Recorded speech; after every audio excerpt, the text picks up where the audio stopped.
Out there in YouTube land, especially those who are tuning into my Soothkeep channel. Welcome to another live stream. Tonight we're going to talk about Mystery Babylon and why Mystery Babylon is not literal Babylon. So as typical, if you folks can hear me, please give me a thumbs up. If you've got good video and audio, give me a thumbs up. All right. I want to take up just a minute or two here of some housekeeping before we get started on the topic. I do want to point out, some of you probably are not aware, but I have a website. It's soothkeep.info. Soothkeep is spelled the same way that you spell my YouTube channel, Soothkeep. Soothkeep is Old English for truth fortress, just like a soothsayer was somebody that told the truth, or theoretically was telling the truth about your future. So Soothkeep is a fortress that protects the truth. And that's been my vision since I was a babe in the Lord, to stand for truth, knowing that we were in the last days in the midst of apostasy, and just be a blessing to the people of God with sound doctrine, sound practice, and wholehearted devotion. All right, I see a ton of thumbs up, so we are golden. I also want to point out that I do have books. Some people are not aware that I write books. You can find my books on Amazon. Just type in my name, Lee Brainerd, and you'll find a ton of books. I have a series that's called Planets Shaken. It's a prophecy fiction series where I took, rather than writing a cool fiction series and then just throwing in a little Bible prophecy and a little gospel here and there, I actually took a core element that was Bible prophecy, ancient history, particularly the history of catastrophisms since the flood, and then cutting edge cosmology, and I mixed all that together. And then I wrote a story around that core of truth that I was desirous to write. I'm not a huge fiction fan myself. I struggled for years whether I should write fiction. But once I came up with the vision for putting a core of truth in book form and then writing a story around it, then it was much easier for me. And we're now got 3 books out the door. The first volume is The Rogue. The second volume is The Rendezvous. The third volume is The Rush and Run. And I'm presently working on the 4th volume. The series here, The Planet Shaken, is about a massive comet that used to be the core of a former planet that was between Mars and Jupiter, where we have the asteroid belt now. This comet, years ago, went way out deep into outer space, and now it's on its return journey towards Earth, and ultimately it's going to knock Mars and Venus out of their orbits and wreak havoc in the last days down here on Earth. Anyway, you can go ahead if you're interested in that story and look up the books. I also want to tell you that I did try and get closed captions for the live stream. I found a way to do it if I was live streaming only through YouTube and not using external software, which is what I am doing. I'm using the Melon app. I could not find a way to have closed captions in English during the live stream. So we're still stuck with only having the captions after the live stream is published. And YouTube has had a couple hours to catch up and actually put up those closed captions. Okay, well, this brings us to the topic, why we're all here. It's become a popular view today in the Bible prophecy-loving world to regard Babylon in Revelation 17 and Revelation 18 as literal Babylon, the exact same geographical location and the exact same city as was in the Old Testament times when Nebuchadnezzar sacked Jerusalem and took many of the inhabitants of the land of Israel captive and hauled them off to the land of Babylon, including Daniel and his 3 Jewish friends. Now, I think that this approach to Babylon is It's wide. In my mind, it's wide of the mark, and I'm going to give you some reasons why I think it's wide of the mark. But I also want to point out that this is a significant departure in recent centuries from the typical position or the usual position that Bible prophecy loving students in the past held. And typically they held that Babylon the Great in Revelation 18 was secular, political, economic Babylon. And Mystery Babylon in Revelation 17 was the city on a hill, which would be on 7 hills, which is Rome. And that over time, Rome morphed from being a purely political and secular institution that had a little bit of religion, but it wasn't its core, to the religious entity we know as the Catholic Church, which dominated all the kings of Europe for many, many centuries, and still, to a lesser degree, dominates them today. At any rate, we're going to be looking at this topic here tonight. And to start out, let's just read the first 5 verses of Revelation 17 and then the first 5 verses of Revelation 18, just to give us a feel for the subject. I'm going to be reading out of the New King James Version. Some of you are probably going to be using the King James or the NASB, maybe even the ESV. So things are sometimes a little bit different, but usually not too widely different. Then one of the 7 angels who had the 7 bowls came and talked with me, saying to me, "Come, I will show you the judgment of the great harlot who sits on many waters, with whom the kings of the earth committed fornication, and the inhabitants of the earth were made drunk with the wine of her fornication. So he carried me away in the spirit into the wilderness, and I saw a woman sitting on a scarlet beast, which was full of the names of blasphemy, having 7 heads and 10 horns. The woman was arrayed in purple and scarlet, and adorned with gold and precious stones and pearls, having in her hand a golden cup full of abominations and the filthiness of her fornication. And on her forehead a name was written, Mystery Babylon the Great, the mother of harlots, and of the abominations of the earth." So this whore here is held accountable for all of the abominations on the earth. Now let's turn to Revelation chapter 18 and read the first 5 verses there. "After these things I saw another angel coming down from heaven, having great authority, and the earth was illuminated with his glory.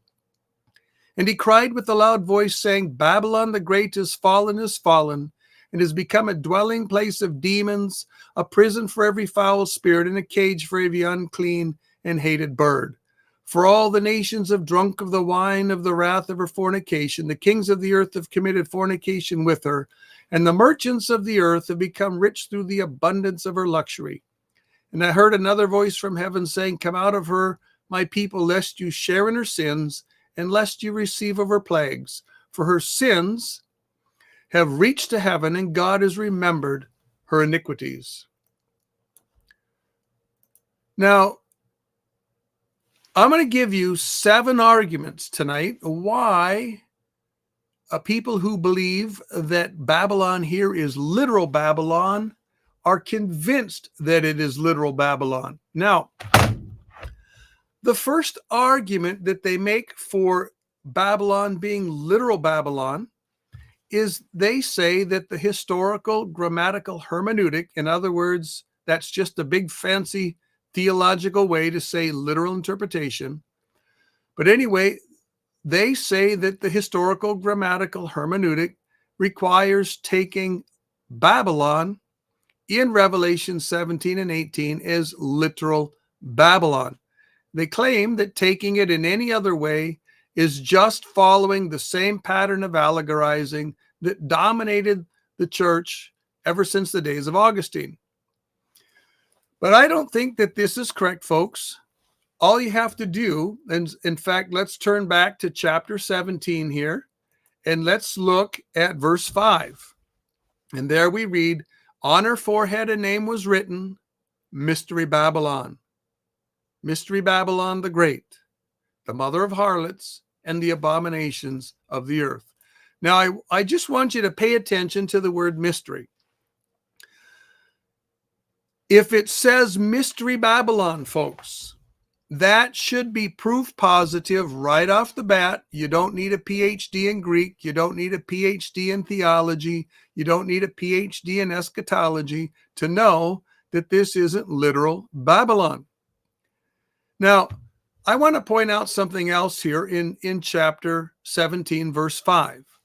The Greek of this verse, if I was to translate it, I would translate it as follows. Upon her forehead was written her mystery name, Babylon the Great. Perhaps you could also translate this, upon her forehead was written her name in mystery, Babylon the Great. What we have here is a double accusative, and Greek often uses the double accusative construction, and the second accusative is best translated in English as a prepositional phrase such as in or with. So that's why I translated here in mystery. Now, though I would say I prefer the first translation best, upon her forehead was written her mystery name, Babylon the Great. Now, the ESV is the only one of the modern major versions that attempts to represent what I see in the Greek. And the ESV says, on her forehead was written a name of mystery. So they're getting the spirit of what I think the Greek is saying. So when you look at this passage here, what it seems to me to be saying, that we're looking at Mystery Babylon here. And as soon as we go to Mystery Babylon, we're not limited to literal Babylon. And if you look at the passage, we see in this passage, and we're going to look at that in a little bit here, but this city that's regarded as Mystery Babylon is sitting on 7 hills. Now, if you were in John's day, and you were a Roman citizen like John was, and you heard about the city that sits on 7 hills, the only city that's going to come to your mind, or the one that least comes to mind 20 times more and stronger than any other, is the city of Rome. It was known as the 7-hilled city, or the city on 7 hills. And this would be amplified if you were a Roman citizen. This might even be amplified even more if you had been sentenced and banished by the Roman government that was sitting in the city of Rome. Anyway, I don't see any reason at all why we should look at this passage here in Revelation 17 and think of any city on the planet other than the city of Rome. Now, there's other cities that have the spirit of Babylon in them, and that I'm not disputing. And there's other cities you could make an analogous application to, but my point here is that this city here, I'm sure that the city of Rome was the city that was on John's mind, and I'm sure it was the city that was on everybody's mind that read this book in the first few centuries. It's really only been in recent times that people have started to seriously consider any other cities. I would point out one other thing here, and that's that the 4th beast from Daniel chapter 7 and the 4th empire from Daniel chapter 2 is the Roman Empire. It is the dominant empire, the dominant player in the last days. There isn't any other nation on earth that's vying with it for the rulership of the world. There's no other nation that threatens it. There's no other nation that challenges it. And so whoever this Babylon is, it has to be part of the Roman Empire. It has to be integral to the Roman Empire. All right, let's move on to the second argument that people give for why Babylon should be taken literally. Yes, someone just quoted, all roads lead to Rome, and there is a lot of truth in that. All right, the second argument that all other cities in Revelation are literal is simply not true. You can't say every other city mentioned in the book of Revelation is literal. And therefore, this one has to be literal, because the fact is, in Revelation 11:8, we read, "And their dead bodies shall lie in the street of that great city, which spiritually is called Sodom and Egypt, where also our Lord was crucified." Now, it's obvious this is referring to a literal city, which is literally known as Jerusalem. But it's also obvious that this city was referred to in a mystical or an allegorical or a spiritual manner. It's called Sodom and Egypt. And if it's legitimate to refer to Jerusalem by names like Sodom and Egypt in the book of Revelation, then it is legitimate to refer to the capital city of the Roman Empire or some significant city in the Roman Empire by Babylon. We can't allow the one and exclude the other. And by the way, when you look at this approach to labeling a city, what we see here is Jerusalem is painted by her moral character. She's not being named by her literal name or her geographical location. She's being named by her character, and her character is that of Sodom and Egypt. In the same way, when we come to this significant city or this capital city of the Roman Empire in the last days, and it's called Babylon, that's not its actual name. It's not the geographical location name. It is simply painting the headquarters of the Antichrist by its character. And the character of the Antichrist's nation, the character of the Antichrist world domination in his world empire is painted and colored by Nimrod in Babel. That Babylonian spirit stretched from Babel all the way through the old Akkadian and Egyptian empires into the times of the Gentiles, and then it absolutely dominated the Babylonian Empire, the Medo-Persian Empire, the Greek Empire, and the Roman Empire, and then the divided Roman Empire, and then the fractured Roman Empire. And folks, that Babylonian spirit still dominates the world today, especially the nations of the West and nations that have been westernized. And by the way, folks, any nations that have embraced democracy as a form of government and that have embraced atheism, they have embraced the Western form of government and the Western true heart religion. At any rate, this Babylonian spirit that comes down all the way from Nimrod, it's in that entire image from the golden head to the feet of iron to the toes of iron and clay. And it's in every nation in the world, and it's in all the successive empires right until it's crushed at the second coming. Now, what we want to look at is the third argument. The third argument that people use to say that Babylon has to be literal is that the word mystery doesn't mean figurative or mystical. It simply means previously unrevealed literal truth.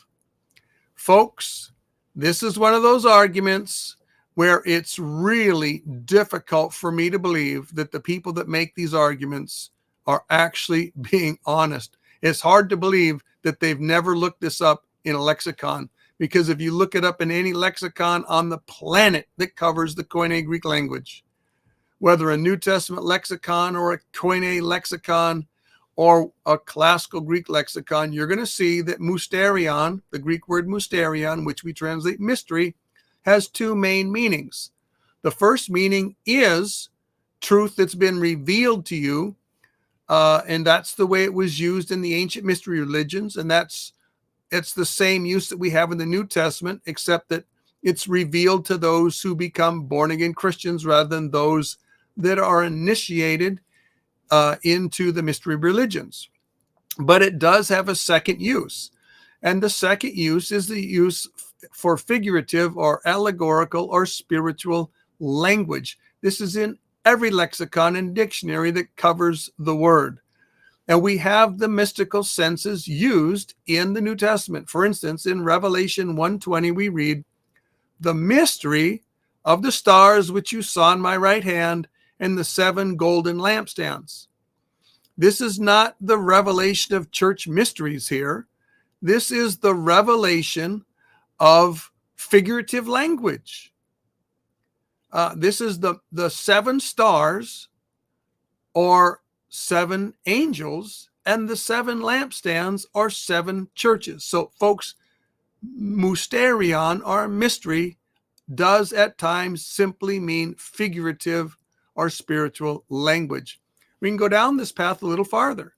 In Ephesians chapter 5, verse 32, Paul employs marriage as a mystical representation or a mystery representation of the relationship between Christ and his bride. Isn't this a beautiful picture? The relationship between a husband and a wife is a picture of the relationship between Christ and the church, between the bridegroom and the bride. But there's another example that we can lift from scriptures, and that's in Daniel chapter 2, verse 18, where Nebuchadnezzar's dream of the great image is called a mystery.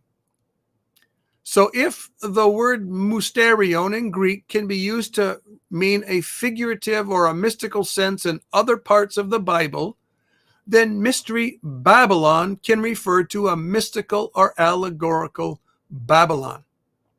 This is just common sense, folks. This isn't anything that you have to have a theological degree to figure out. This is something that any average believer of average intelligence with just your everyday Bible tools like a concordance and a Thayer's lexicon or a Vine's lexicon or an Englishman's Greek lexicon or the lexicon in the back of your Strong's Concordance, just these basic tools and some strong numbers, you can figure this out. This isn't extremely complicated. This is just a matter of letting the Bible interpret its own statements for you, taking a passage like this and letting the things stated in the context tell you the meaning of the passage in its context. Well, let's look at argument number 4. The argument number 4 is that the fall of Babylon, as we see in Isaiah chapter 13, is associated with the day of the Lord. And in that day, there's going to be signs in the heavens and the absolute destruction of the world. And this means that prophetic Babylon hasn't yet fallen. Well, this argument is true, folks, but it doesn't prove literal Babylon. It doesn't make literal Babylon more probable. Prophetic Babylon, whether it's literal or figurative Babylon, is going to fall in the last days, in the day of the Lord, to never rise again. That's the plain teaching of Scripture. But we have to determine whether prophetic Babylon that falls to never rise again, we have to determine from the context, the nature of the case, whether this prophetic Babylon is literal Babylon or figurative or allegorical Babylon. I would point out here, if you haven't already observed it, that in Isaiah chapter 13, we see prophetic foreshortening. Now, I'm going to actually read through the first 12 verses of Isaiah 13 so that I can point out what I mean by prophetic foreshortening. And if you can get a handle on prophetic foreshortening, it is going to be a massive tool in your prophecy toolbox, folks. It's going to be a huge tool. All right, so let's turn to Isaiah chapter 13. And we're going to start in verse 1. The burden against Babylon, which Isaiah the son of Amoz saw.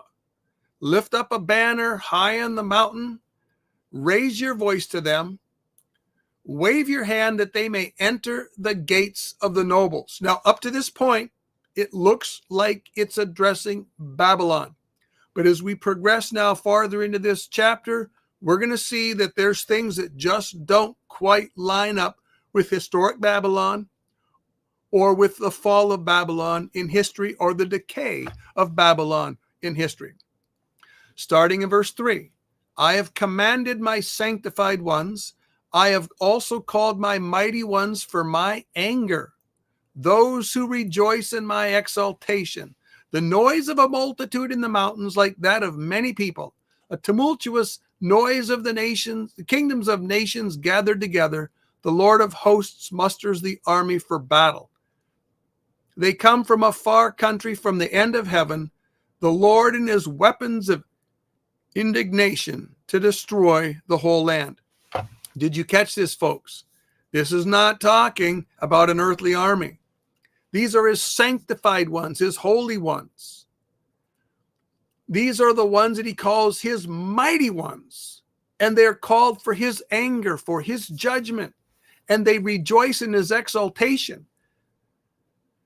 And it also says that it's his army for battle. It says they come from a far country, from the end of heaven, and they're going to destroy the whole land. Folks, this is the glorious army that descends from heaven at the second coming with the Lord Jesus, riding white horses to Armageddon. Now, I want you to notice a couple things here. One, it's commonly taught that the church doesn't engage in battle at Armageddon. They're just along for the ride. It's just a high-tech, a lot of fun sightseeing tour. That's not quite the truth, folks. If you let other passages of scripture color Armageddon, you'll quickly see that the church does indeed fight at Armageddon. I'd also want to point out here that this is a glorious battle. This is a glorious victory for the Lord. At any rate, wail, verse 6, for the day of the Lord is at hand. It will come as a destruction from the Almighty. Therefore, all hands will be limp. Every man's hand will melt. They will be afraid. Pangs and sorrows will take hold of them. They will be in pain as a woman in childbirth. They will be amazed at one another. Their faces will be like flames. Behold, the day of the Lord comes, cruel both with wrath and fierce anger, to lay the land desolate. He will destroy the sinners from it. For the stars of heaven and their constellations will not give their light. The sun will be darkened in its going forth. The moon will not cause its light to shine. Folks, these are the signs of the day of the Lord that happen at the second coming. They happen in association with the army that descends from heaven. I will punish the world for its evil and the wicked for their iniquity. I will halt the arrogance of the proud and will lay low the haughtiness of the terrible. I will make a mortal man more rare than fine gold, a man more than the gold wedge of Ophir. I'm going to read one more verse. Therefore I will shake the heavens, and the earth will move out of her place in the wrath of the Lord of hosts, in the day of his fierce anger. Folks, in that day, the whole heavens are going to shake, and the earth is going to be shaken, and the earth is going to be moved out of its place. I think in this day, folks, if it hasn't already happened, the length of the year is going to be returned to 360 days. Right now it's 365 and a quarter. 365 and a quarter day long year is not God's original design. That is part of the curse. It's part of the fallen world in which we live. The year will be returned to exactly 360 days, exactly 12 months of exactly 30 lunar month days. And the lunar year and the solar year are going to be in perfect harmony. And our calendar will be back to the original calendar, and we won't be fighting questions like whether we should be using the Essene calendar or the Jewish calendar or the Gregorian calendar or some other calendar. There will be one calendar. The calendar will be healed. And what a blessed day that is going to be. All right. So what you see in this passage is it starts talking about Babylon. And then it starts bringing in some material that might fit Babylon, but some of it might not. And then it brings in material that definitely doesn't fit Babylon. It doesn't fit historical Babylon. It doesn't fit any historical judgment of Babylon. It only fits the last days, particularly when you get to the signs in the heavens. We know that this passage has jumped from the judgment of the nation of Babylon to the judgment of the Antichrist kingdom at the end of the world. And folks, this is called prophetic foreshortening. I want you to think in your mind that you're standing on one hill and you see another mountain in front of you and another mountain behind it. And that's what you're seeing with prophetic foreshortening. You're standing from your vantage point, you're looking at a passage of scripture, and you see a near prophecy fulfillment, and then you see a far prophecy fulfillment, and those two are connected together. They just kind of flow together. This is called foreshortening. Some teachers also call it the telescopic principle of prophecy. This is the very same principle that we see in passages that mingle the first coming and the second coming of the Messiah. And we also see this passage, for instance, in I believe it's Ezekiel 28, where we have the judgment of Tyre, and then it just kind of morphs right into the judgment of the devil. So we see this is prophetic foreshortening. All right, let's finish up this section here. I've mentioned that the fall of Babylon is associated with the day of the Lord, and yet in that fall of Babylon passage, it actually takes us down to the second coming. Now, there's also a lot of prophetic foreshortening passages that involve Egypt. For instance, you can look at Ezekiel chapter 32, and the first 8 verses will be a really great study in that. If you've never done it before, I would encourage you to go through the scriptures and read through all the major prophets and all the minor prophets, and also the book of Psalms, and look for prophetic foreshortening. All right, let's move on to argument number 5 that people give for why Babylon in Revelation 17 and 18 should be taken as literal Babylon. And that's that they point out that in Jeremiah chapter 51, in verses 25 and 26, that the stone of Babylon will never be used again. It's not going to be recycled. And I should point out here, if you're not familiar with the judgment of Babylon chapters, it's Isaiah 13 and 14 and Jeremiah 50 and 51. That's the core of it. You're going to find some judgment material in some other books and chapters, but that's going to be the core material that's usually examined outside of the book of Revelation. Well, let's actually go look here and read these verse 25 and 26.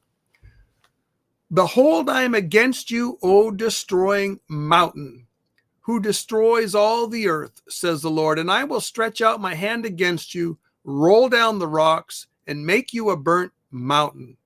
In verse 26, they shall not take from you a stone for a corner, nor a stone for a foundation, but you shall be desolate forever.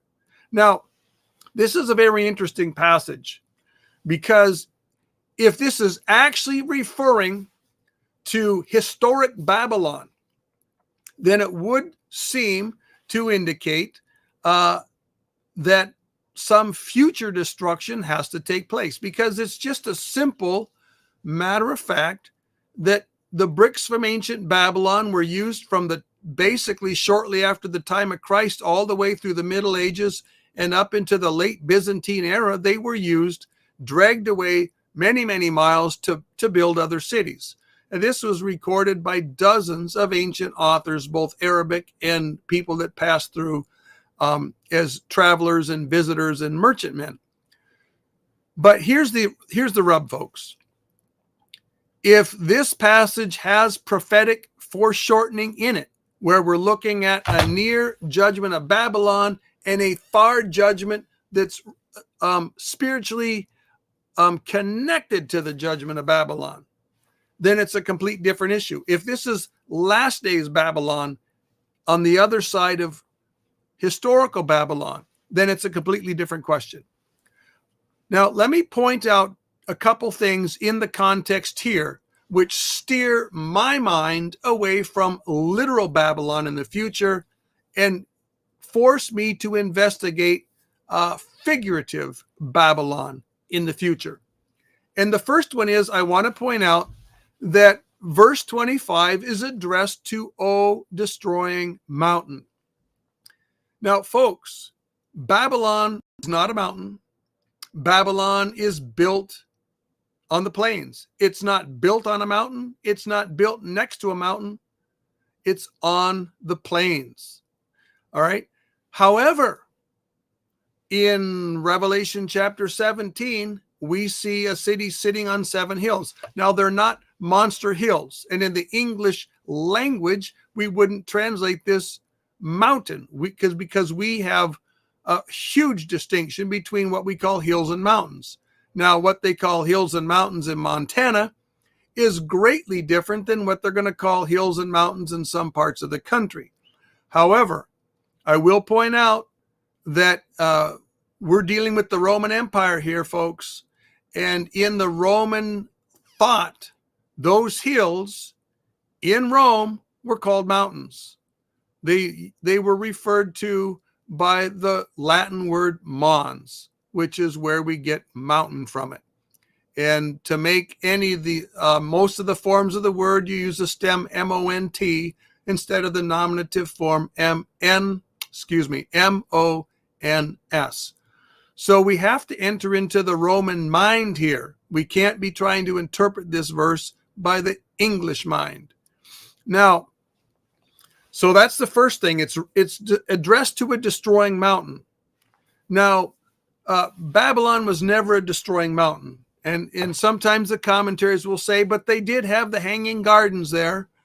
And it was the Babylonian people were a mountain of iniquity and a mountain of destruction. But folks, I don't think that this passage is talking about mountains and rocks in a figurative way. It's talking about something that's more literal. And I also want to point out that this passage specifically states stones. It doesn't say bricks. Notice it does not say they shall not take from you a brick for a corner, nor a brick for a foundation. It says they shall not take from you a stone for a corner, nor a stone for a foundation. Now, this is critical, folks. Most people that take up this subject never even examine this point. They don't think of it. They don't consider it. Babylon was built of fired bricks. It was not built of stone. There may have been some stone there, but the city as a whole was fired and glazed bricks. And those bricks were robbed out of that fallen down city for many, many centuries and used elsewhere. Now, Rome is a different question, folks. Rome is built on, there's a lot of rock in the area, a lot of limestone in the area, and Rome is built out of rock. And this here is talking about rock. The Hebrew word is eben, and the word in the Septuagint translation is lithos. So this is stone. This is rock. And that means that whatever we're looking for fulfillment has to be a city that's built out of rock. It cannot be a city that was built out of brick. Now, I know that folks are thinking that this former brick city is going to be built up with modern building techniques in the last days. But to me, that's getting a little bit stretched away from the historical context. I know that the future building doesn't have to be exactly the same as the past building, but we don't want to get too far away from the connection here. And so in my mind, in short, the stone fits Rome and it doesn't fit literal historical Babylon. Now, here's an interesting thought, because in this passage here in Isaiah or in Jeremiah 51, we see a great destruction that's going to leave this mountain a burnt mountain. So bear in mind that concept of a burnt mountain. Okay, now let's go to Revelation chapter 17 and verse 16. And there we read, "The 10 horns which you saw on the beast, these will hate the harlot, make her desolate and naked, eat her flesh and burn her with fire." In the middle of the 70th week, the 10 kings associated with the Antichrist are going to be deathly tired of the woman that rides them, trying to get them to do her will. They're going to be tired of that. They're going to want to go their own way and do their own thing, work only for the Antichrist, not have two masters, and they are going to burn the whore with fire. That, in my mind, is going to be the end of religious Babylon and the end of all religion on earth except the worship of the Antichrist. I think this is going to happen in the middle of the 70th week, and this is going to be associated with the Antichrist sitting in the temple and declaring himself God and requiring all the world to worship him and putting down all that is called God and all that is reverenced or worshiped. We see a similar thought in Revelation chapter 18, where political, secular, economic Babylon is also destroyed by fire. Verses 8 and 9 say, "Therefore her plagues will come in one day, death and mourning and famine. And she will be utterly burned with fire, for strong is the Lord God who judges her. The kings of the earth who committed fornication and lived luxuriously with her will weep and lament for her when they see the smoke of her burning." Now, here's an interesting thing. So in the book of Revelation, we see the city on seven hills, which has long been regarded as Rome. And we see a harbor city in Revelation chapter 18, which has to be associated somehow, some way with the Roman Empire. And neither one of these cities fits Babylon on the Euphrates River. Neither one of these descriptions fits Babylon on the Euphrates River. Two more arguments here, folks, that are given against Babylon, and then we're going to look at some other major difficulties that the Babylon interpretation faces. Argument number 6 that men give against figurative Babylon and for literal Babylon is the claim that when Babylon is destroyed, believers will flee from her. Now, I've read this as an argument, folks, for why this has to be literal Babylon. And to be honest, I'm still shaking my head, still scratching my head, trying to figure out how in the world this is an argument for literal Babylon. Because, folks, it doesn't matter whether the Babylon of the last days is a city that is literally the city of Babylon, or whether it's a real city that is figuratively called Babylon. Either way, you can have believers fleeing it in the end times. So this really isn't an argument, folks. And the passage that says that believers are going to flee is in Revelation 18, verse 4, where we read, "And I heard another voice from heaven saying, 'Come out of her, my people, lest ye share in her sins, and lest you receive of her plagues.'"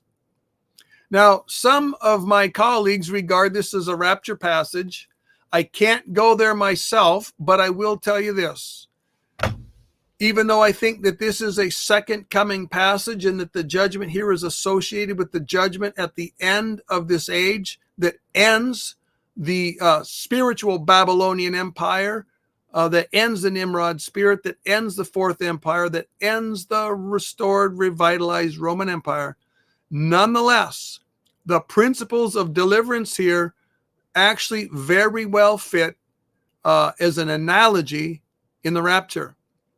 Because at the rapture, the Lord's going to say, "Come out of the world, my people." He's going to say, "Come up here, come up hither," and we're going to go up. And then the judgment on Babylon is going to begin. So really what you have at the rapture, you have the beginning of the judgment of Babylon.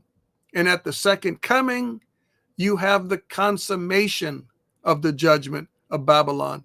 And folks, once you catch this analogy picture, I think it's going to help you understand some of the passages in the Gospels in the Olivet Discourse a lot easier. You get caught up in the question of whether it's a second coming passage or whether it's a rapture passage. And folks, I think it's really easy to look at them and say these passages, the first application is the second coming, but they almost all of them have equally legitimate application to the rapture. Once you lay a hold of this principle that the deliverance principle is equally applicable at the rapture and at the second coming, the deliverance principle is equally applicable to those that go up in the heavenly ark in the rapture and those that go through the tribulation in the earthly ark to be delivered through the tribulation. The days of Noah apply just as equally to the people that are going up in the rapture as ultimately those who become believers and go through the tribulation. So once you see this and see that the watching passages apply to the church and to the tribulation saints. And the faithfulness passages apply to the church and to the tribulation saints. Then you no longer have to pull the hair out of your head trying to figure out which is the right application, because they're both right. And if you're forced to pick one of the other over the other, I tend to think that the second coming passages is the application that's in the immediate forefront of the passage, but those principles very well apply to the rapture. At any rate, I went down that little rabbit trail for a minute. Let's move on to the last argument here that they give for literal Babylon, and that is that Babylon is seen as completely destroyed in Jeremiah chapters 50 and 51. And there's a lot of good arguments that can be made that are for Babylon being destroyed. And you see right now, today it is inhabited largely by jackals and by the animals of the desert, and there isn't really any permanent business or town in the actual location of Babylon. There's farmsteads and there's tiny little villages here and there in the neighborhood. There is, from time to time, the sheep herders and goat herders come through that neighborhood. But it's largely a fairly desolate area. I mean, it was busy for a while under Saddam Hussein, but that's ancient history. In fact, little rabbit trail here, folks. Back in the 80s, when folks were all excited about the rebuilding of Babylon and Saddam Hussein, I told some of my friends, and they laughed at me because they were all excited about the books that claimed that Babylon was being rebuilt and it was going to end up being the capital of the Antichrist world. And I told my friends, I said, folks, just watch. God is going to use the Roman Empire to destroy that city of Babylon, because Babylon's not part of the Roman Empire. And this is not God's hand here to have that Babylon city restored. And nope, literal Babylon's not going to be restored. Well, they laughed at me. But guess what happened? The people of the Roman Empire and the Roman Empire colonies and the people that are essentially descendants of the fractured Roman Empire, they went over there and they conquered Iraq and got rid of Saddam Hussein, and that building project fell apart. At any rate, let's look at history. History proves, because let me start up a second. The claim is that Babylon has never ceased to exist. There's always been a city there. There always will be a city there until it's revitalized in the last days to become the economic powerhouse of the world and the political capital of the world. But folks, it's not true. It's simply not historically true that Babylon has continued unceasingly from the days of Nebuchadnezzar. After Alexander's death in 323 BC in Nebuchadnezzar's palace in Babylon, the Greek Empire divided quickly into four pieces, and after decades of war in the region, the war and turmoil pretty much emptied the city. And in 275 BC, which is approximately 50 years after the death of Alexander the Great, most of the inhabitants that were left were transported to Seleucia, and Babylon basically decreased into insignificance. By the time of the rise of the Parthian Empire around 141 BC, Babylon was largely deserted and forgotten. And when we come to 115 AD, according to Cassius Dio, who was a historian, he wrote, Trajan, he had gone there to Babylon, both because of its fame and because of Alexander, to whose spirit he offered sacrifice in the room where he had died. But, folks, he saw nothing there but mounds and stones and ruins. He found the ruined walls and floor of the room where Alexander had died and he offered a sacrifice there, but there were no people there. There was no city there. There was nothing but deserted ruins. This was in 115 AD. This was written by Cassius Dio, who had a report from Trajan, who was eventually the emperor of Rome. Now, at the time of the Muslim conquest of the area around 650 AD, the city was largely buried under sand dunes. There was only bits and pieces of stone sticking up here and there. Now, there was a Christian community in the Babylon region that had a bishop well into the Muslim era, and that's where the Babylonian Talmud largely came from. But this was not a city that was, or a community of Jews that was in the city of Babylon proper. They were just in the vicinity of Babylon. It appears that they probably had their own village right next door to Babylon or in the close proximity of it. And the area itself was called Babylon, but the city was gone.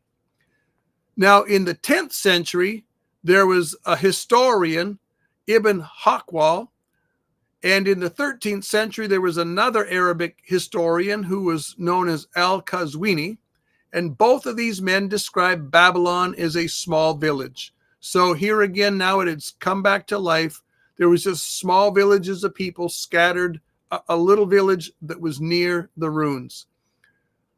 There was many Arabic writings from medieval times up until the late Byzantine times that mention Babylon as a source of bricks to use for buildings from Baghdad to Basra. Here's another interesting point I want to point out is that in the 1600s and 1700s, many European travelers went to the Holy Land and went to the Middle East. They were traveling to see the sites. They wanted to see places where Alexander the Great had been. They wanted to see Jerusalem. They wanted to see the ancient cities like Babylon. And what did they find? They couldn't find Babylon. They could find the area where it was. There was nothing there but sand dunes and an occasional chunk of stone. Now, it gets confusing when we get into the 1800s because a lot of people that want to defend the literal Babylon theory claim that the city had continued all along, and in the 1800s there was 10,000 inhabitants there. Folks, this is a little misleading. Those 10,000 inhabitants there were largely people that had moved there to work for the foreigners that were doing the digs, and then people that moved there to set up shops to sell food and tools to the people that were living there and working there. So this was just simply exploiting an economic opportunity. This was not Babylon continuing to be an actual city. The only people that were permanent inhabitants or semi-permanent inhabitants in the area were just occasional shepherds, folks.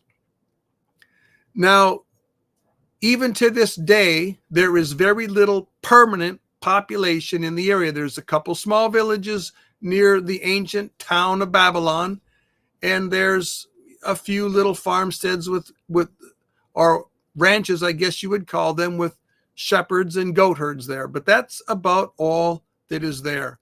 And I've been told by people that have been there and they wrote in their writings that occasionally you'll see a trinket seller set up there too. But there's not much going on there. It certainly doesn't qualify as a city, much less a city that has never ceased to exist. So, folks, I am convinced it is simply not true that Babylon has continued to exist all along. It never ceased to exist. Folks, this is not paying attention to history. It's turning a blind eye to history. It's a selective use of history. And we don't want to have a selective use of facts or a selective use of history in our approach to a subject like this. And I am perfectly satisfied to look for a spiritual or allegorical Babylon in the last days that's going to continue in the spirit of Babel and the spirit of the Babylonian Empire. Now, there are some other big, maybe I should say mega big problems. I think they're even worse than the problems we've already examined, except for maybe not worse than the historical precedents for a city called Babylon. Now, the first one is that Babylon was never part of the Roman Empire, folks. A lot of people get a little confused and they jump on a little snippet of history and they turn a little anthill into a mountain, or they turn a molehill into the Rock of Gibraltar, but you can't do this, folks. Whatever is meant by the phrase Mystery Babylon, it has to be a city that was associated with the Roman Empire. It has to be either original territory or territory that was annexed to the Roman Empire, or it can be colonies of the fractured pieces of the Roman Empire. But it has to be organically connected to the Roman Empire. It can't be something that's not organically connected to the Roman Empire. And the fact is, Babylon was never part of the Roman Empire. Now, it is true that the Romans conquered Seleucia or Ctesiphon, which is the capital of Parthia under Trajan in 113 AD. But this was a hollow victory, folks. It didn't last long. They didn't really have the political wherewithal or the political capital or the political ambition to maintain that. They held the ground for a couple of years and then they ceded it back. And one of the reasons that they actually conquered the city was that Parthia was in a civil war, and so the Romans didn't meet any serious resistance. Now, after Trajan passed away, Hadrian, his successor, made peace with the Parthian Empire, or with Parthia, and they retreated to the western bank of the Euphrates. And folks, the Euphrates River in that part of the world is the historical and regular Roman Empire border. They never annexed anything on the other side of the Euphrates, even though they fought some campaigns there and occasionally had soldiers on the other side of the river. Now, the Romans did conquer Seleucia or Ctesiphon again. And pardon me if you're a true blue ancient scholar and I'm pronouncing a couple of these towns wrong. I should have looked them up, and I apologize. I usually look up the proper pronunciation of these towns, and I didn't today. I think it is Ctesiphon. But anyway, they conquered Ctesiphon again in 165 AD and 195 AD. But it was again a costly frontier effort. They never actually subdued Parthia. And they never even annexed Parthia. They never even annexed a portion of Parthia. They just maintained a military foothold in that territory until they realized it was simply not worth the expenditures, the heavy expenditures of the Roman Empire to maintain something they had no intention to permanently annex. So they let it go. Now, there's another argument that I think is a tremendously big argument against the literal Babylon in the last days, and that's that a literal Babylon, folks, seems extremely far-fetched. I want you to note that this great Babylon in Revelation chapter 18 is a seaport that has made the merchants of the world wealthy. It's worldwide trading empire. Now, at the present day, Babylon is essentially deserted. It's nowhere near the seat of power or even a potential seat of power.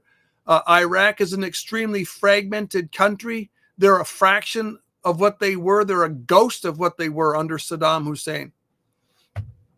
Excuse me. Now, to embrace a literal Babylon coming to power in the last days, whether you embrace it as Babylon as the capital of the country of Babylon, or whether you embrace it as Babylon somehow being connected to the restored Roman Empire and the Antichrist, what you're looking at here is this city to become anything near what we see in Revelation chapter 18.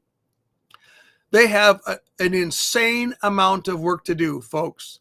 They have to dredge over 200 miles of the Euphrates River to have a deep enough channel that they can take ocean-going freighters, oil freighters, shipping container freighters, any other kind of like grain freighters. They need to dredge 200 miles of the Euphrates River to make a seaport for these things. And then they have to make a massive seaport that would be a deep water port that's big enough to hold dozens of these large ships at a time, and dozens of barges and tugboats. Folks, this is an insane operation. On top of that, they're going to have to add an insane infrastructure of roads and railways and airlines to transport these goods to this port and away from this port. And on top of this is going to happen during the tribulation. Now, this, folks, is a head scratcher to me, to see this kind of building project go up in world record time during the tribulation while God is raining judgments down here on earth. It doesn't seem reasonable. When you look at the book of Revelation, folks, from start to finish, there's an ever increasing amount of judgment falling on the earth. And the farther we get into the 70th week, the more things are shaken down by earthquakes, the more they're battered by stones that fall from heaven, the more they're battered by war between nations, the more they're battered by earthquakes, the more they're battered by volcanoes, the more they're battered by tremendous storms. It's just battering. And the deeper we go into the 70th week, the more stuff is knocked down and broken down. And so to envision this city being built during the time of tribulation is the same kind of wild imagination that you have when people believe that the first seals that were in them already. Now, there's the little bit of a difference here, but it's still wild imagination. Because on the one hand, you've got people thinking all this stuff's going to happen while there's tremendous judgment falling. On the other hand, you've got people that dumb those seals down until they match our current experience. Bad move. We don't want to. It's not that the Bible doesn't occasionally suggest to us that we can use our imagination to help us envision something or picture something. But we don't want to go to this length of imagination, folks. This is not exegesis. This is writing comic books. All right. There's a few other considerations that I want to bring up, and then we're going to wind this up. And by the way, you probably figured it out by now. Today, I'm really focusing on just showing that Mystery Babylon cannot be literal Babylon.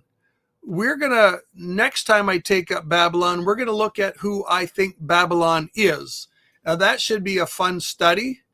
It's obviously got to be something associated with the Roman Empire. So we're going to look at the Roman Empire in the big picture, and then we're going to look at possible identifications for the little horn.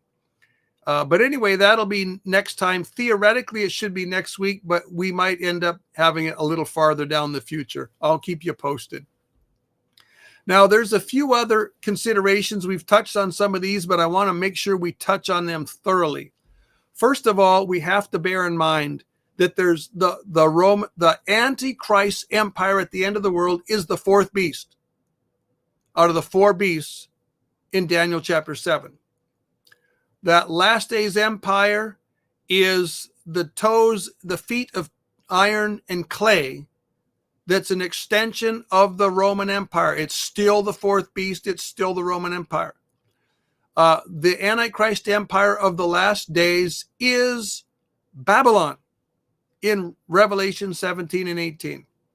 So once you put this stuff together, we realize that Babylon has to be associated with the Roman Empire. It can't be something that's not associated with the Roman Empire. It has to be organically connected with the Roman Empire of the last days.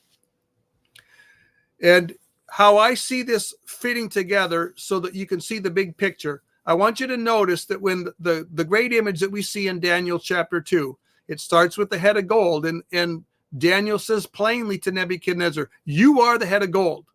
So the head of gold was both Nebuchadnezzar and the empire that he ruled over. But there's no separation, there's no break. It goes right into the chest and arms of silver, and then right into the belly and thighs of brass, and then right into the buttocks and the legs and the feet of iron, and then the toes of iron and clay. This is a continuation. There's no break here.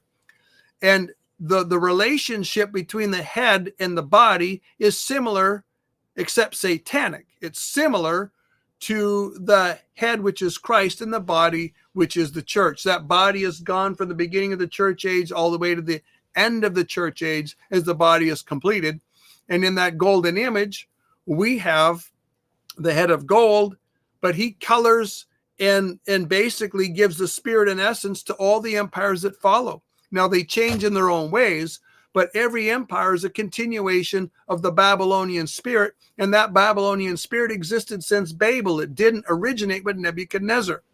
Nebuchadnezzar just took up that spirit of empire building that was passed on down from Babel, and that spirit of the mystery of iniquity, and he capitalized on it in a very glorious way. But anyway, that spirit continues all the way to the end. And at the end, that stone that's broken out, that is cut out not without hands, and it breaks this image. It hits the image on the feet, and it breaks the entire image, and it crushes the entire image to powder. So this image has organic connection with each other. And this is why it's legitimate, because the Babylonian Empire is the golden head. This is why it's legitimate to spiritually refer to the final version of the Roman Empire as Babylonian, because as the head is, so the body is. And so we see, hold on, I scrolled my notes the wrong way. So now we're going to see that in the last days, we're going to see that same Nimrod spirit that's been on earth for a long time. We are already seeing it, and it's going to come to a head.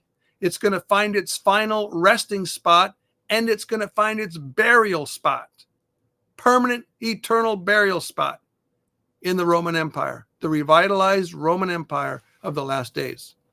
Now, the other thing I want to point out here, and this will be helpful for some of you, Rome was divided into two legs. There was the western half and the eastern half. The western half died out in the 400s. The eastern half lasted almost another 1,000 years longer. The eastern half, for all practical purposes, took up the reins of the empire when the western half died. After the eastern half, or about the time the eastern half is getting overrun by Islam and by the rise of the great Turkish Empire of the day, the Ottoman Empire, then the western half rose again to dominance and power, and it was the western half really that stopped the invasion, or the attempted invasion, of the Muslims into Europe. But anyway, Rome was divided into two. And in a very similar way, we see Babylon in the last days divided into two. It's an analogous picture here. Rome was divided into the west and the east, and Babylon's divided into the religious and the political. And just as the east and west coexisted for a while, so the religious and the political are going to coexist for a while. And this coexistence is portrayed in the picture of the woman riding the beast. Folks, way back before the rise of the Roman Catholic Church, the city of Rome rode the nations around. She dominated them. As the city of Rome morphed from a city that was purely a political capital, where some of the people were very religious and some were mildly religious, it morphed into a city dominated by the Catholic Church. And of course, the Catholic Church had the power it had because it was a mixture of Christianity and the existing paganism. They were melded together to make the Roman Catholic Church. And this pagan spirit now controlled and dominated all of Europe, or at least attempted to. And they were riding the kings of the earth. And this continued deep in the 1800s in a very strong way. And it's only in modern times that this has been greatly weakened. But folks, it's not entirely weakened. The Pope is still, and the College of Cardinals, the Vatican, is still one of the most powerful institutions on the planet. They're still one of the institutions that's jockeying to be, if not the form of the New World Order that ultimately dominates the whole world. They're certainly jockeying to at least be part of the picture, or part of that group of organizations and power structures that are going to come together in the last days to dominate the Roman Empire, and then for the Roman Empire to dominate the world. But anyway, where I'm going with this, you see the woman riding the beast. The woman is distinct from the beast. This here is the woman part of Babylon and the beast part of Babylon. This is a divided Babylon. This is a divided Roman Empire of the last days. And the 10 kings we read in the book of Revelation, they're going to get tired of the dominance of this woman, and they're going to burn her with fire. I think this happens in the middle of the 70th week.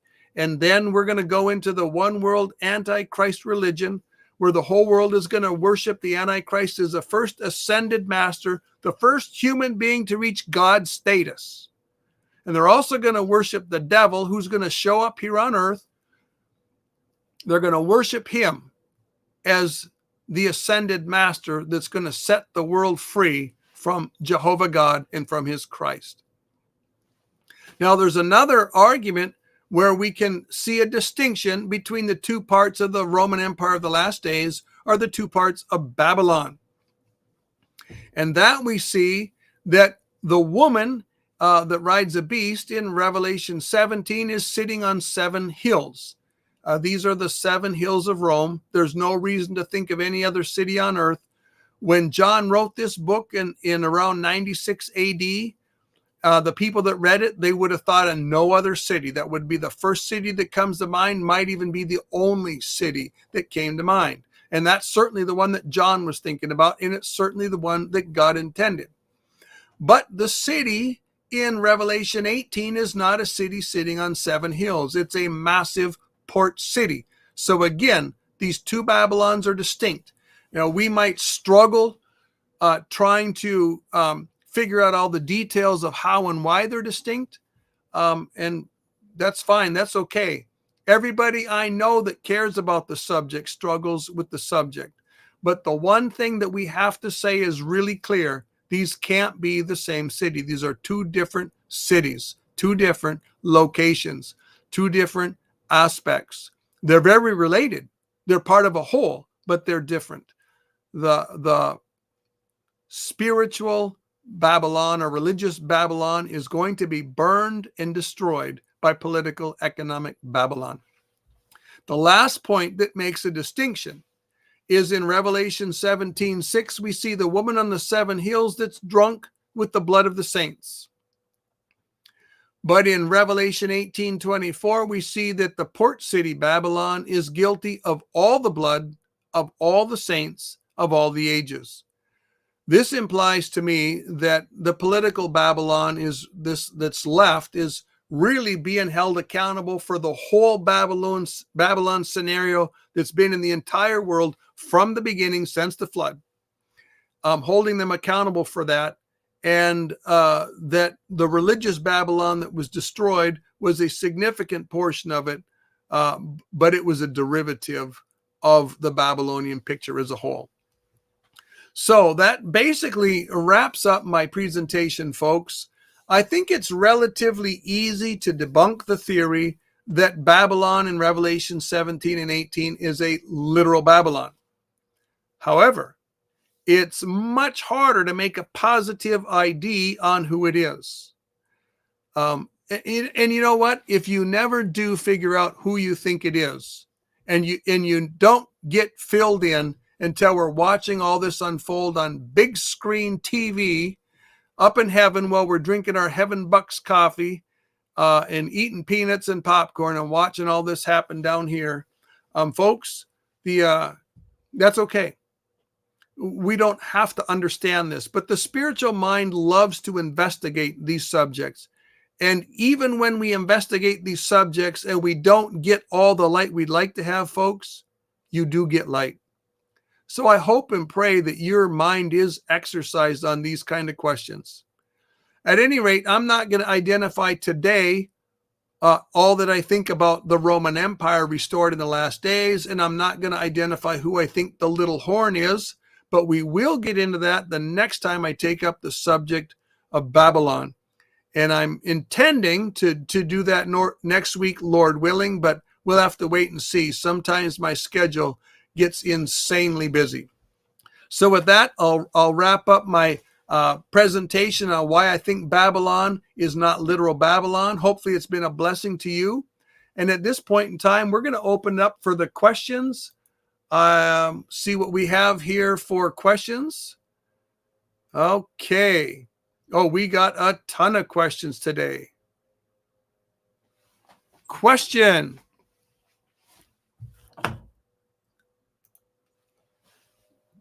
Does calendar have to go to 360 before the rapture, or is that prophetic foreshortening? I don't think the raptures or the calendar is going to turn to 360 days before the rapture. I know that it's going to return for absolute certain for the kingdom. At least that's my conviction. People might think I'm a little nutty on that. That's okay. But I suspect it's going to happen after the rapture and prior to the 70th week. And the reason I suspect that is the 70th week is measured by 42 months, which is 1,260 days. And if you divide 42 months by 1,260 days, you come up with 30-day months. If Israel literally came back to the land, why would Babylon not?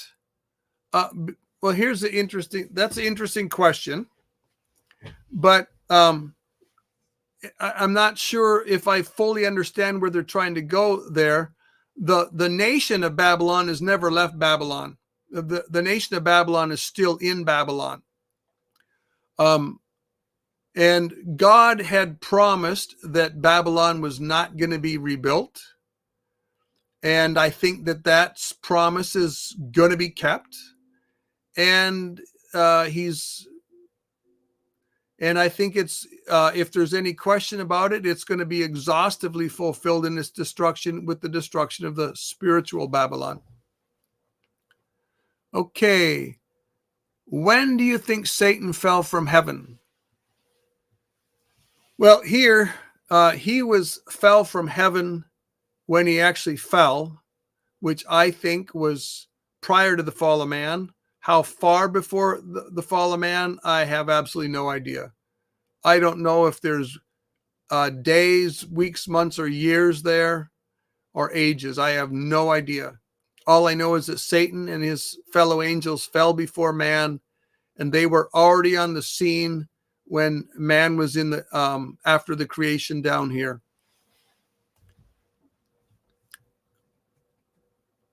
Can you please explain the woman in the basket that is taken to the land of Shinar? Is the woman in the basket Babylon? No, the woman in the basket is the wickedness that was in Israel being shipped off to Babylon. So that you're not going to ship Babylon to Babylon. You're shipping ungodly Jews who were professing to be followers of the Lord, but they were pagans in their heart and they were ungodly, and they were sent to Babylon. And during that time, the Jews were broken of their idolatry. Question: besides the Bible, what are some books you like to read? I read quite widely. I like to read ancient history. I like to read especially the history, alternative history, the history of anomalous archaeological finds, history that pertains to the finding of things like giants and dinosaur bones and Nephilim skulls, history that pertains to Native American tales of fire falling from heaven and when the dragons and the dinosaurs and the large mammals faded. So I do a lot of reading of that kind. I like to read on cosmology, especially electric universe cosmology. I love to study the original languages in the Bible, the Greek and Hebrew. My primary textbooks, of course, are the Bible. And I do quite a bit when I'm studying books. I'll use commentaries. I'll do research on which authors are the most strongest evangelical scholars on a particular book, and then I'll buy a few commentaries on the subject. And I like to collect the best books on every subject, so I'll collect the best books on dispensationalism and the best books on divorce and remarriage, and I try to take up subjects like that. Question: why do so many believers think the Chosen TV show is perfectly fine? Well, I don't know. I know a lot of believers that watch and enjoy the Chosen program. Most of them that I know that watch it and enjoy it can admit that there's some difficulties with it. Personally, I've tried to watch The Chosen twice. I could not make it through the first 10 minutes of the program. I couldn't tell you why at the time. I had no idea who produced the program, who was involved in the program. I had no idea of their theology. I just knew that my spirit was grieved and I could not watch the program. And when my spirit feels grieved like that, I just walk away, even if I don't know why, and I will usually figure out why. Well, lo and behold, it wasn't long later, I was at a Berean call conference, and one of the speakers spoke on The Chosen, and he just brought out the heavy involvement of the Mormon Church in the making of the program, that many of the people on the production crew and the actors and actresses are actually Mormons, and that they've got no problem introducing their own theology into the program. They've got no problem being very free and liberal with the interpretation of the Bible in presenting in the program. So I think it's a matter of discernment. I'm not going to get extremely angry with believers. I'm not going to get angry with believers that watch it, but I do wish that there was more discernment in the church and that we could actually start feeling the kind of distress that the Holy Spirit would feel and that the Lord would feel when we hold hands with things that are actually dishonoring to the Lord. Okay. Question: did you see the new Rapture movie? No, I have not. I've been told that I should watch it. I probably will attempt to watch it one of these days, but it's extremely hard to fit watching a movie in to my schedule, which is very commonly my days are, they're often 15, 16-hour days. So I don't have a lot of free time. I basically eat, sleep, and work. Do you think Isaiah 26:20 refers to the rapture? Let me double check that reference. I think that's the resurrection passage, and I'm going to say no. Yeah, it is. No, this is not a rapture passage. I think this is talking about the saints in the tribulation. However, I will say this, like I said about some of the passages in the Gospels and passages in the book of Revelation, the principles apply to the rapture, even though the original intention here is the second coming. This fits the rapture experience, folks, doesn't it? We're going to enter into our heavenly chamber, shut our doors behind us, and we're going to be hid until the indignation is past, and then we're going to come down with the Lord. Now, our application of this for the rapture is a little different than the actual application of this for those that are in the tribulation and waiting for the day of the Lord to come. Because those people are going to be down here on earth. They are going to enter into their chambers. They're going to shut the doors. They're going to hide. They're actually going to be hiding here on earth until the indignation is past. But still, folks, I think you can see that there's the principles for deliverance here apply admirably to the church, even though I don't think this is the church directly addressed. Okay, let me pull up some more of my questions here. Do you think a war rapture is possible? I'm not sure what question is being asked, but I'm going to assume that this is asking if the rapture might happen after maybe the Gog and Magog invasion of Israel is started. Well, I think it's possible that the rapture could happen like right on the eve of it, or right when, but I think it's more likely that it's going to actually happen weeks or months before. Question: what do you think about the Baghdad battery?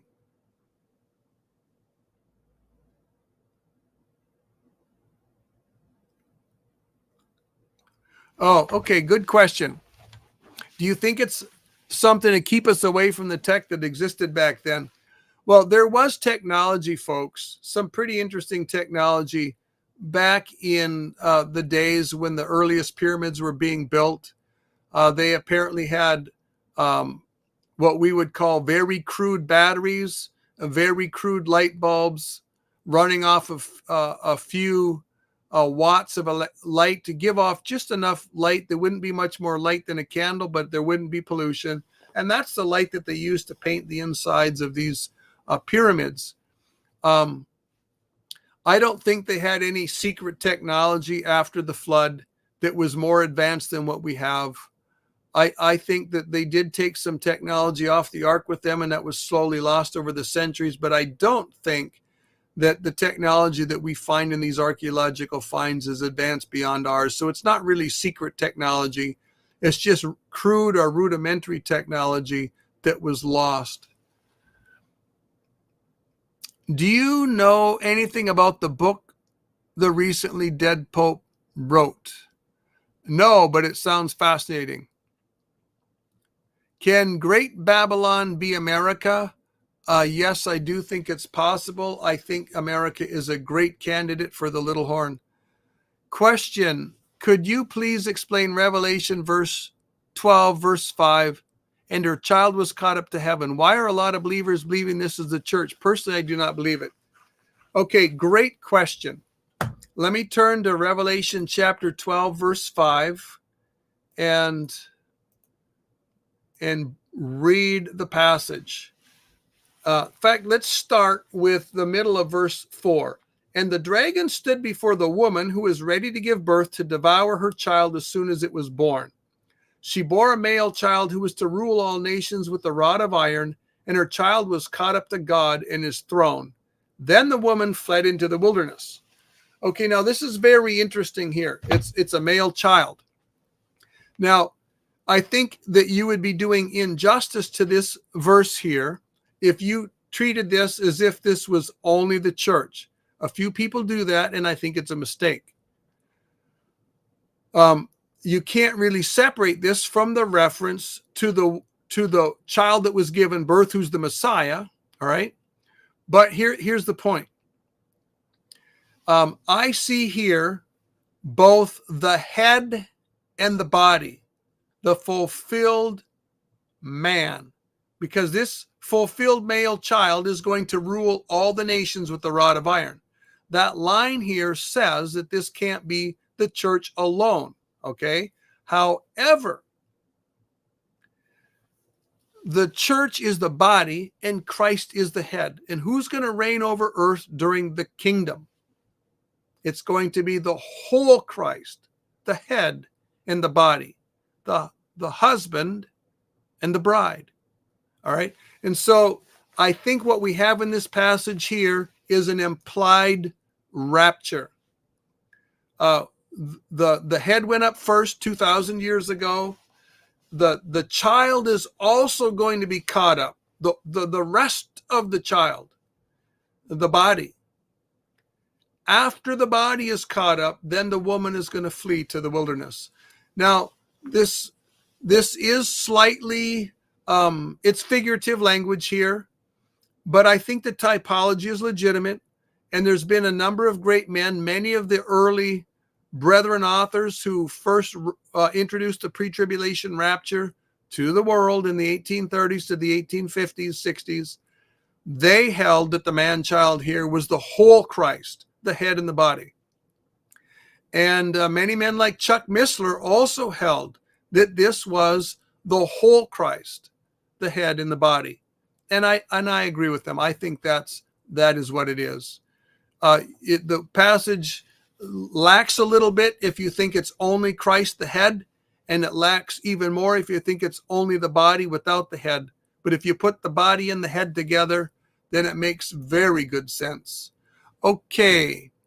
Question. What do I tell folks who think they can lose their salvation now the same way a person can lose their salvation in the tribulation? Okay, very interesting question. Personally, I do not think that anyone is going to be able to lose their salvation in the tribulation.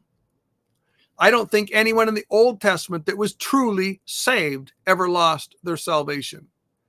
I don't think that what we have here in the church with the inability to lose our salvation is a unique possession or a unique treasure. What is unique to the church is that we are sealed with the Holy Spirit. We have special privileges that nobody else ever had. But folks, as I pointed out before, and as my friends Pete Garcia and Tyler pointed out in some of their teaching, and Armando Gonzalez was with them, that folks have always been saved by grace through faith, not of works, lest any man should boast. Men were saved by grace through faith in the garden. They were saved by grace through faith throughout the entire Old Testament. People get confused because they don't understand the relationship between the gospel message and the law. Now, we've always had the gospel message, but in the garden, it was in a tiny, tiny seed form. In the Old Testament, there was just little expressions of it here and there. They had the messianic promise. They were looking for the Messiah. They didn't necessarily understand much about it. But all the messianic promises started to explode in the days of the prophets. And then those promises exploded into reality in the time of Christ. But at any rate, we've always been saved by grace. But in the Old Testament, they were saved by grace through faith under the law. They were never saved by the law. Nobody's ever been able to be saved by the law. No one can be saved by the law. The law can only sentence men to death. And that's the purpose of the law. The purpose of the law is to show men that they are sinful creatures and that they cannot save themselves, that they're unrighteous and they need a savior. And folks, that's the primary purpose of the law in the 70th week, is to hammer home to the people in the 70th week that they need a savior. The law is going to do the same schoolmaster work in the tribulation that it's always been designed to do, point men to their need of a savior. Oh, by the way, they can't lose their salvation in the tribulation. And not only can they not lose it, they're going to have the same New Testament privileges that we have right now, folks. They believe on Jesus. They're believing the new covenant message. They receive the indwelling Holy Spirit. The indwelling Spirit that was promised to the Jews in Jeremiah, in Ezekiel, in Joel. They get the same thing that we got at Pentecost. So they're not losing out on any blessings. They get the same new covenant blessings that we have. Okay, did Peter write 1 Peter from Babylon or Rome? I never thought about that question before. I'm sure I knew it at one time. I'm sure I read it somewhere. But here we read, she who is in Babylon, elect together with you, greets you, and so does Mark, my son. I couldn't tell you if he was writing from Babylon or passing on greetings from Babylon, but that would be an interesting question. If Harry Potter, oh, if Harry Potter is bad for kiddos to read, how about the Lord of the Rings? Okay, interesting question. And boy, now when we get questions like this, now we're going to start stepping on toes, folks. So I'm going to have to take a little drink before I step on toes.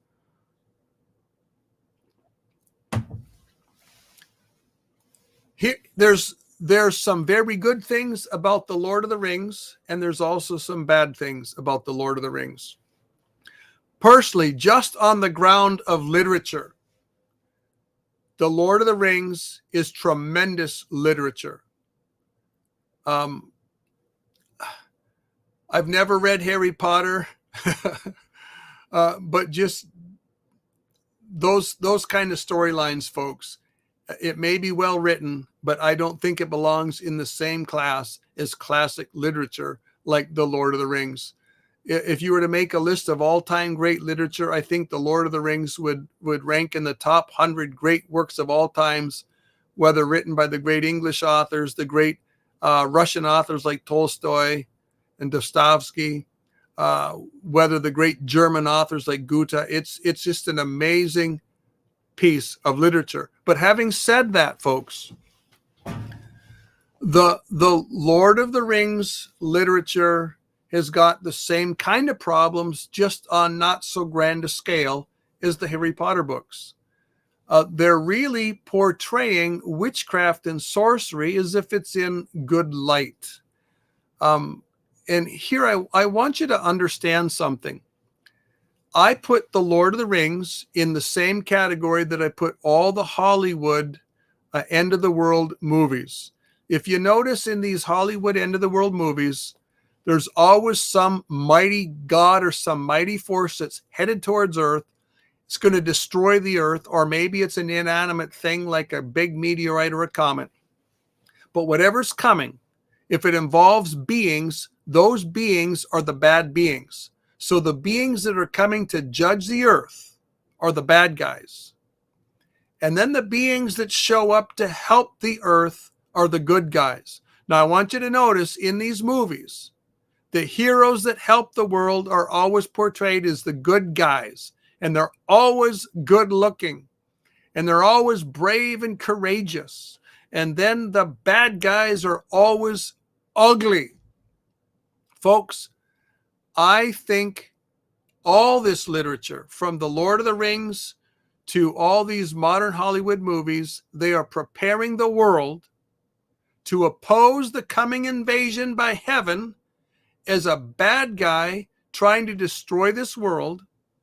And they're going to be helped by superheroes who are going to show up after the church goes up in the rapture. And those superheroes are going to promise to help them defeat the invading bad guys. But this is all backwards, because the bad guys are the good guys and the good guys are the bad guys. At any rate, when I say that, I have watched the Lord of the Rings movies and I've read the books, and I appreciate it on a literature scale, but that's just my perspective from a discernment perspective. So when you watch that class of literature, or you read that class of literature, and I said watch that class of literature, I meant movies made out of that literature, always use discernment. Use your discernment, folks, because these movies are preparing the world to receive the Antichrist and the Nephilim. All right. Okay, what are your thoughts on the theory that the Dead Sea Scrolls predict the tribulation will be in the 2040s? I think the Essene dating or the Dead Sea Scroll dating is off a little bit. There's a lot of cool stuff that some dear brothers like Ken Johnson have brought out. They've done some tremendously serious and helpful research on the Essenes and on the Dead Sea Scrolls. I think that anyone that's a serious student in that stuff should consider his material and spend some time in it. However, I do think that the Essene calendar has some difficulties, just like the Jewish calendar has some difficulties, and just like the Gregorian calendar has its difficulties. I don't think any of our calendars are accurate. I think as far as just a simple year count to help us count how far away we are from the death of Christ and how far we are from the creation age, I think the best calendar we have is the Gregorian calendar. It's got the least difficulties, but it's by far from perfect. And personally, I think if we were going to try and put a date on the beginning of the kingdom, I think that date would be a 2,000-year date from the year of the cross. I just use it as a ballpark figure because dating is always problematic. But if the cross was 33 AD, that would put the kingdom in 33 AD, and that would put the tribulation in 2026 AD, which puts the rapture in a window of 2023 to 2025. At any rate, that's just my thoughts on the subject. I'm a little bit nervous about the dating from the Dead Sea Scrolls because I think it's based on a calendar that has its problems, along with a chronology from the beginning of the world that has its problems. And folks, all of our chronologies have problems.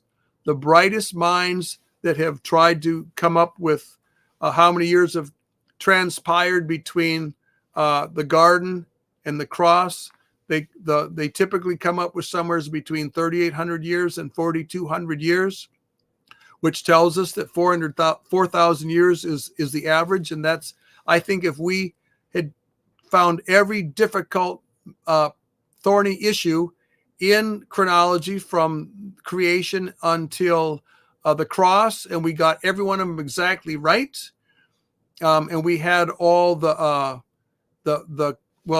ascension years of the kings, there were several different methods they were using, and so that can throw you off every generation by a half a year or a year. But if we had every difficulty correct, there would be exactly 4,000 years, I believe, from the garden and creation of Adam to the cross. What point does the little horn arise, and is there one little horn? Well, there is the little horn that is typology from the time of Antiochus Epiphanes, and then there is the little horn that's the little horn of the last days. So there's one last days little horn, but there's two little horns in Bible prophecy. And at what point does the little horn arise?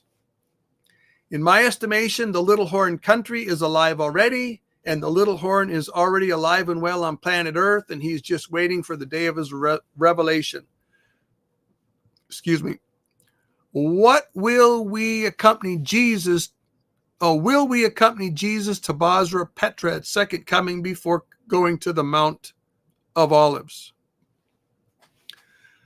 Yes, I assume that we will be going with the Lord to Armageddon, whatever order these events happen in. We're going to be with him from start to finish. And I think the Old Testament saints are going to be raised and be with us too. All right, I've run out of the questions that we had, folks. It's 9:43. I want to thank my moderators, as always, for doing an amazing, outstanding job. And I want to thank everyone that showed up to be in the chat room. It's always a blessing to have you here. It's a huge encouragement to me, folks, that you appreciate my ministry. There's nothing more encouraging than being an encouragement to the people of God. So may the Lord bless you all. May you have a wonderful evening, and may we see you, Lord willing, next time we get together. We're planning on being together on Thursday for another episode of our Daniel Bible study. And the following week, Lord willing, we're going to take up part 2 of our study on Babylon. And I got a lot of good stuff coming up in the future, folks, that I want to either do a regular videos on or want to do a live stream on, or maybe I'll do a longer live stream and a shorter video and do a combo. But at any rate, I'm going to wind this evening down, folks. I appreciate your showing up. And God bless you all, and have a wonderful evening.